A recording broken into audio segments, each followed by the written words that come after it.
కాబట్టి అది మాట్లాడిన మాటకి సమాధానం వాక్యంతో ఇవ్వగలిగాడు. మరి నువ్వు నేను వాక్యముతో నింపబడనప్పుడు వాట్ డూ యూ ఆన్సర్?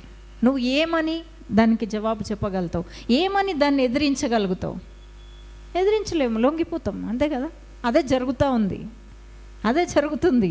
ఒప్పుకున్నా ఒప్పుకోకపోయినా ఇది సత్యం, అదే జరుగుతుంది. అందుకోసమే ఈ 2025లో ఇక్కడున్న మనందరము వాక్యపు లోతుల్లో, వాక్యపు మర్మముతో, వాక్యము అనే ఉదక స్నానము మనము చేయుదుముగాక. హల్లెలూయా. ఎందుకంటే వాక్యమే జీవింపచేస్తుంది, వాక్యమే జయింపజేస్తుంది. హల్లెలూయా. జీవింపజేస్తుంది, జయింపజేస్తుంది. వాక్యం లేకుండా విజయము లేదు, వాక్యం లేకుండా జీవము లేదు. కాబట్టి ఈ దురాత్మల సమూహంతో నువ్వు పోరాడాలంటే వాక్యము చాలా ముఖ్యమైనది. కాబట్టి ఈరోజు మనం ఒక నిర్ణయం తీసుకుందాం. అంటే 2025 స్టార్టింగ్ నిర్ణయాలు చాలా తీసుకుంటారు. నేను అట్లా ఉంటా, ఇట్లా ఉంటా, ఎట్లా ఉండకు, దేవుడు నిన్ను ఎట్లా ఉండవు అనే కంటే దీంతో నింపబడని ఎక్కువ అడుగుతున్నాడు ఈ సంవత్సరం. ఎందుకంటే వాక్యము రానున్న రోజుల్లో మాయమవబోతుంది. హల్లెలూయా. వాక్యం కనిపించదు, ఈ బుక్ దొరకదు. ఆ సముద్రం నుంచి ఈ సముద్రం, ఆ నుంచి ఇటు, ఈ దిక్కు నుంచి ఆ దిక్కు పోయినా దొరకదంట. కాబట్టి ఈ సంవత్సరం దీంతో నింపబడదుముగాక. హల్లెలూయా. దేవుడు ఆయన యొక్క ఈ సంవత్సరాన్ని నా ఆత్మీయ తండ్రి మాట్లాడిన రీతిగా మొన్న న్యూ ఇయర్లో ప్రతి సంవత్సరము మనము ఈ సంవత్సరం లాస్ట్ ఇయర్ ఏమన్నాం గుర్తులేదు. 2024 ఏ సంవత్సరం?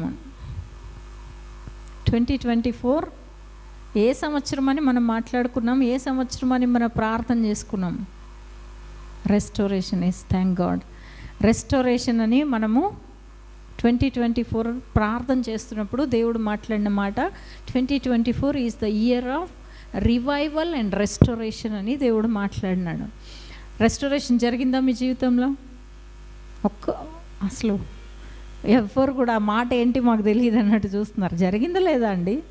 రెస్టోరేషన్ జరిగిందా లేదా? రెస్టోరేషన్ అంటే ఏంటంటే నీ ఆరోగ్యం బాగాలేదనుకో, అంతకు మునుపు నీ ఆరోగ్యం సరైందా, రెస్టోర్ అయిందా, నీ తిరిగి పొందుకున్నావా అంటే మీకు రెస్టోరేషన్ అంటే బంగళా వస్తేనే రెస్టోరేషన్, కారు వస్తేనే అది కాదు. నీ శరీరం కట్టబడిందా, నీ ఆత్మీయ జీవితం కట్టబడిందా, అది కూడా రెస్టోరేషనే. ముఖ్యముగా మన ఆత్మీయ జీవితం కట్టబడడం రెస్టోరేషన్. హల్లెలూయా. నీ ఆరోగ్యం కట్టబడడం గొప్ప రెస్టోరేషన్. మళ్ళీ ఏదో HPM ఏదో వైరస్ వస్తుందంట, ఒకటే న్యూస్ వస్తున్నాయి కదా. ఆమేన్. దేవునిలో ఉన్న మనకు ఏంటంట? దేవునిలో ఉన్న మనకు ధైర్యం. దేవునిలో ఉన్న మనకేంటంటే ధైర్యం. ఎందుకు ధైర్యము? ఏదో గొప్ప వాళ్ళమని కాదు, ఏదో డబ్బు ఉంది వైద్యానికి వెళ్ళగలము, ఇంకోటి నేను సూపర్ న్యాచురల్ అని కాదు. కానీ నా ప్రభువు నమ్మదగినవాడు, నా ప్రభువు రక్తం గార్చాడు, నా ప్రభువు నాకు స్వస్థతనిచ్చాడు, నా ప్రభువు మరణములో నుంచి లేచి ఉన్నాడు, అదే విధముగా నన్ను కూడా లేపుతాడు. హల్లెలూయా. ఇది మన ధైర్యము, ఇది మన నిరీక్షణ. అందుకోసమే ప్రతిసారి ఎప్పుడైతే దేవుని రక్తంతో మనం కప్పబడతామో మనకి ఏది కూడా ఎంత మాత్రం హాని చేయదు.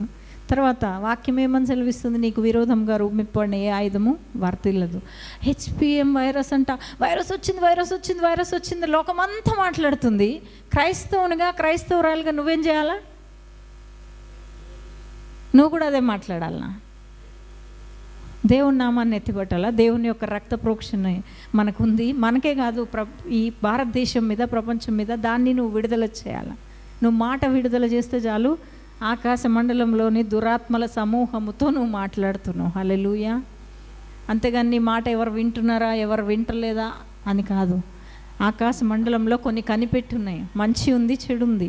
అది ఎక్కడ ఏది అవసరమో దాన్ని రిసీవ్ చేసుకుని అవి వెళ్ళిపోతున్నాయి. ఒక మాట ఏమని ఉంటుంది? దుష్టుడు తరమకుండానే పారిపోవు. ఇంకో చోట ఏమని ఉంటుంది చెప్పండి?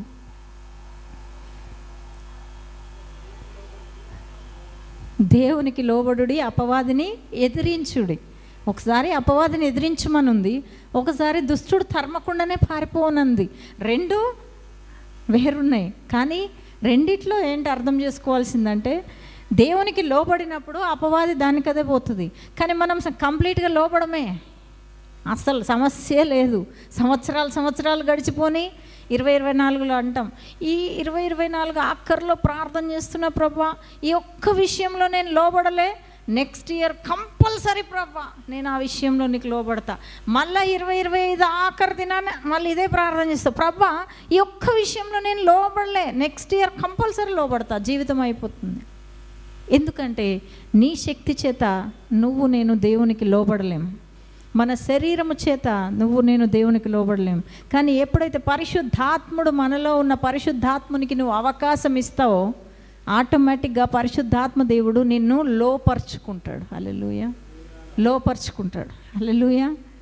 అందుకే నా ప్రాణాత్మ శరీరములు నీకు అప్పగిస్తున్నా ప్రభా, లార్డ్ నీకు అప్పగిస్తున్నా, నాకు సహాయం చేయి, లోపరచుటకు సహాయం చేయి. ఆయన లోపరుచుకోవడానికి సిద్ధంగా ఉన్నాడు, కానీ లోపరచుటకు నాకు సహాయం చేయి ప్రభా అని అడగాలి. నేను చేస్తా ప్రభా, నెక్స్ట్ ఇయర్ ఏముంది మళ్ళీ నెక్స్ట్ ఇయర్ కాదు. దేవునికి లోబడుడి, అపవాదిని ఎదిరించడు. ఎప్పుడైతే మనం దేవునికి లోపడతామో అపవాదిని ఎదిరించగలుగుతామని అక్కడ మాట చెప్తుంది. దుష్టుడు తరమకుండా ఎప్పుడు పారిపోతాడు? నువ్వు వాక్యముతో నింపబడినప్పుడు. ఎందుకంటే సాతాను వచ్చి పాస్టర్ గారు చెప్పారనుకో, అమ్మా నీకేం కాదమ్మా, నువ్వు ఎంత బాధపడుతున్నావు కదా, నీకేం కాదమ్మా, దేవుడు నీకు మేలు చేస్తాడంటే అక్కడ ఓకే సరే అండి అయ్యగారు అమ్మగారు సరే అని వెళ్ళిపోయి వెనకాల అక్కడ అట్లా 4 అడుగులు దాటంగానే వీళ్ళు చెప్తారు బాగానే, నా పరిస్థితి వీళ్ళకేం తెలుసు, అన్నోళ్ళు లేరా అన్నా కదా. కానీ నీ పరిస్థితి మనుషులకి కాదు, దేవునికి తెలుసు. హల్లెలూయా.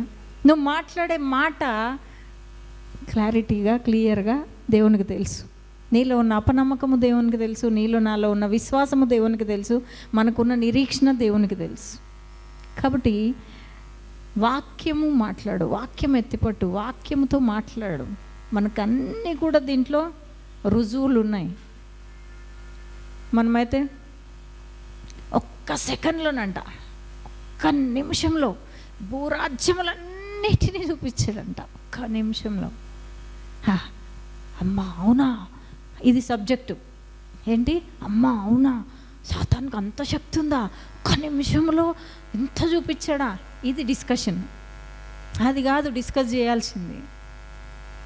వాడు ఒక్క నిమిషంలో దేవుని చేత తయారు చేయబడి దేవుని సన్నిధి నుంచి కిందకు తోయబడిన వాడు ఒక్క నిమిషంలో చూపించగలిగితే, నా ప్రభువు సర్వ సృష్టికర్త సర్వాధికారి, నన్ను ఈ భూమిని భూప్రపంచాన్ని ఆకాశ మహాకాశాలను తయారు చేసిన నా ప్రభువు ఇంకా ఎంత గొప్పగా చూపించగలుగుతాడు. హల్లెలూయా. ఇంకెంత గొప్పగా చూపించగలుగుతాడు. తోయబడిన వాడే అంత గొప్పగా చూపించగలుగుతుంటే ప్రభువుకి అంత గొప్పగా చూపించాడంటే మనకి ఇంకా సినిమా రీల్లాగా చూపిస్తాడు కదా కదా. కానీ మనకు తెలియాలి ఏంటంటే, తోయబడిన వాడే అట్లా చూపిస్తుంటే, నా ప్రభువు సృష్టికర్త, వాడిని కూడా తయారు చేసి కిందకు దోసిన ప్రభువు, వాడి అహంకారంతో గర్వంతో కిందకు తోయబడాడంట.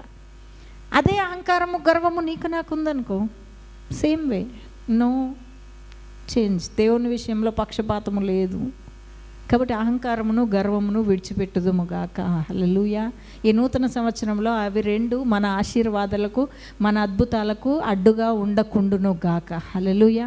ఎందుకు తెలుసా, ఇంతకుముందు కూడా నేను చెప్పాను, ఆశీర్వాదానికి అడ్డుగా ఉండేవి పెద్ద పెద్ద విషయాలు కాదు, చిన్న చిన్న చిన్న చిన్న మైనర్ అనుకుంటారు, చిన్నదే కదా అనుకుంటాం, కానీ అదే ఆశీర్వాదానికి అడ్డుగా ఉంటుంది. కాబట్టి ఈ రాత్రి మనం గ్రహించి వాక్యంతో నింపబడుతూ ఆ ఆశీర్వాదాలకు అడ్డుగా ఉన్న ప్రతీదీ కూడా వదిలిపెట్టినట్లు దేవాది దేవుడు మనతో మాట్లాడును గాక. ఆమేన్. కొన్ని వచనాలు చూసుకుందాం. 1 తిమోతికి రాసిన పత్రిక, ఈ సంవత్సరం 2025 దేవుని యొక్క సమృద్ధి దయ, తర్వాత మనము పంటను కోయు సంవత్సరము. ఏంటి? దేవుని యొక్క సమృద్ధి దయ మన మీదకి వచ్చే సంవత్సరము, మనము పంటను కోయే సంవత్సరం. ఇప్పటి వరకు నువ్వు ఒకవేళ విత్తి ఉన్నావేమో, ఇంకా పంట రాలేదేమో, మధ్యలో గురుగులు మొలిచినాయేమో, పంట కాల్చబడిందేమో, దొంగిలించబడిందేమో అన్నీ కూడా ఈ సంవత్సరం నువ్వు కోయబోతున్నావు. హల్లెలూయా. నీ మీదకి ఎట్లాగ వస్తున్నావు అంటే నీ శక్తి నా శక్తి కాదు, దేవుని యొక్క సమృద్ధి దయ నీ మీదకి దిగి వస్తుంది. కాబట్టి ఆ సమృద్ధి దయ వలన అట్టి కోల్పోయిన పంటను నువ్వు కోయగలుగుతావు. హల్లెలూయా. 1 తిమోతికి రాసిన పత్రిక 1 తిమోతికి రాసిన పత్రిక 1వ అధ్యాయము 1 తిమోతి 1వ అధ్యాయము 12 నుంచి 20 వచనాలు. మొత్తం కంప్లీట్ చేయలేకపోయినప్పటికీ తొందర ఏం లేదు కాబట్టి కొన్ని వచనాలైనా చాలా జాగ్రత్తగా ఒక్కొక్క మాటని చదువుదాం. 1 తిమోతికి రాసిన పత్రిక 1వ అధ్యాయము 12 నుంచి 20 వచనాలు. పూర్వము దూషకుడను హింసకుడను హానికరుడనైన నన్ను తన పరిచర్యకు నియమించి నమ్మకమైన వానిగా ఎంచినందుకు నన్ను బలపరిచిన మన ప్రభువైన క్రీస్తు యేసుకు కృతజ్ఞుడనై ఉన్నాను. తెలియక అవిశ్వాసం వలన చేసి తిని గనుక కనికరింపబడితిని. తెలియక అవిశ్వాసం వలన చేసి తిని గనుక కనికరింపబడితిని. ఇక్కడ 2 విషయాలు మనం గమనించవచ్చు. పూర్వము మన స్థితి ఏమై ఉన్నది, దేవుని చేత కనికరం పొందిన తర్వాత, దేవుని యొక్క దయ పొందిన తర్వాత మన స్థితి ఏమై ఉన్నది. తర్వాత ఆయన ఎందుకోసము మనల్ని కనికరిస్తాడు, ఎందుకోసం మన మీద దయ చూపిస్తాడు, ఎందుకోసం మనము కృతజ్ఞులమై ఉండాలి. చాలామందికి ఈ క్వశ్చన్ ఉంటుంది. 2024లో దేవుడు నాకు ఏమి చేశాడు, ఏం చేశాడని నేను దేవునికి కృతజ్ఞతలు చెప్పాలా, ఏం చేశాడని దేవునికి థ్యాంక్స్ చెప్పాలా అని చాలామంది కృతజ్ఞత లేని తనములో ఉంటారు. నేనేమంటున్నా అంటే దేవునికి దేనికోసం కృతజ్ఞత చెప్పాలంట. ఇక్కడ పౌలు ఏమని రాస్తున్నాడంటే, పూర్వము దూషకుడను హింసకుడను హానికరుడనై ఉన్న నన్ను, ఆయనలో గుణాలు ఆయన మాట్లాడుతున్నాడు. నువ్వు చెప్తావా? నీలో ఏ గుణం తప్పుగా ఉందో నువ్వు మాట్లాడగలుగుతావా? ఇక్కడ రాస్తున్నాడు. ఎందుకో తెలుసా, దేవుని చేత కనికరం పొందుకున్న తర్వాత అబద్ధం మాట్లాడలేవు. హల్లెలూయా. పూర్వము అంటున్నాడు, పూర్వము దూషకుడను హింసకుడను హానికరుడనైన నన్ను నేను ఆయన చేత